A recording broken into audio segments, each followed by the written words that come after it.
Hi everyone, welcome to my channel. My name is Zoe and I'm just doing a vlog about pregnancy and updating it every week, letting you know how I'm getting on. So this week is week 24. It's been quite an eventful week. First of all, I had to go for a glucose tolerance test, which tests for gestational diabetes. And sadly it's come back. I'm on the borderline, but I do have it, so that was quite annoying.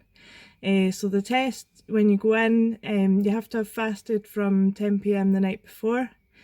So you go in, you get bloods taken, and then you have to have this like really sugary drink, and then you have to sit for 2 hours, and then they take your bloods again. So my veins have always been pretty rubbish, so because I had to take bloods twice, they usually always take it from the same like vein on my right arm, but they had to go and try on my left arm, couldn't get any out of there like the second time, so they tried the right one again, couldn't get any, and then so they had to go into my hand at the end, so I had like 3 puncture wounds, which wasn't very great, but hey ho. So they just gave me a call the next day to let me know that I am near the borderline, but I do have gestational diabetes, so hopefully it can be managed through diet alone. If that doesn't work, I might have to go on tablets, and then if that doesn't work also, I might have to go into insulin. So I'm really hoping that it can be managed through through just the diet alone. Sorry, got a really dry throat as well. I'm just laughing because my dog just walked in the room. He was like sniffing around. Anyway. Let's get back to it. So yeah, it was a bit scary, but I've got an appointment tomorrow. It's gonna like give me a bit of education about it all, get me updated about it, and I'll be able to like check my blood sugars every day and stuff, keep on top of them. So hopefully it'll be quite manageable. I was just like a bit disheartened really. I mean, I knew I was more at risk anyway just because I'm overweight, but still, you don't expect it to happen to you. The nurse did say it's quite common though, so I shouldn't really worry too much, I suppose. Just hope my baby's healthy, that's all I'm really bothered about. Yeah. What else happened this week? I've been walking a lot more, just trying to get my exercise in and doing more of my prenatal yoga. So that's really been helping because especially my lower back and my hips have been really sore, and the yoga's helping to kind of like stretch it out.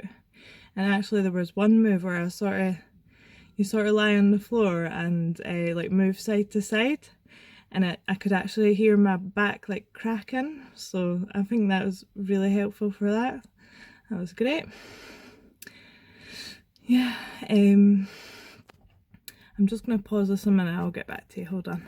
Guys, sorry about that. I just wanted to double check because I hadn't looked at what size the baby is this week. So apparently he is a cantaloupe melon now, a small cantaloupe melon, which I thought was quite cute actually, but it definitely feels bigger to me, like I can feel his kicks more and more. He was actually keeping me up last night because he was kicking me through the night and everything, but I actually love that because it just reminds me that he's okay and he's healthy and everything, so that's great. He's apparently filling out more now. He's sort of mostly all developed, but he just needs to put on a bit of weight, so just chubbing up, which is great. It'll also be good for our 4-day scan in a couple of weeks because he'll be a bit chubbier, there'll be more of him to look at, and hopefully he'll be in the right position this time and we'll get some nice pictures of him. Yeah, it's nice. I know that's not like totally way important or anything, but it's nice to have to look back on in the future. First time mum and all that. Also this week, me and Michael went to our first antenatal class, which was about labour. So that was really good. It was at the maternity unit, so we got a little tour around and everything. Sorry, I'm just making sure I'm not covering the microphone there. Maybe you've not heard anything I've said. We'll check that. Yeah, so they talked us through everything that sort of could happen, should happen. Yeah, so a lot of things I didn't know, like your waters can break anytime really, from before, like in the very early stage of labour up until right until baby's born really, which I thought was quite interesting. So that's not always a telltale sign. I'll just go by contractions hopefully. Yeah, just like went through all the stages of labour, the pain relief that you can get, and what the partner can do to make you feel comfortable and also to make him feel a bit useful, because I think men always feel a bit left out. So that was quite nice to get little tips and stuff about that. Also, when we went for the tour, they showed us like the birthing pool rooms, which I thought looked amazing, so I think I might try and go for that.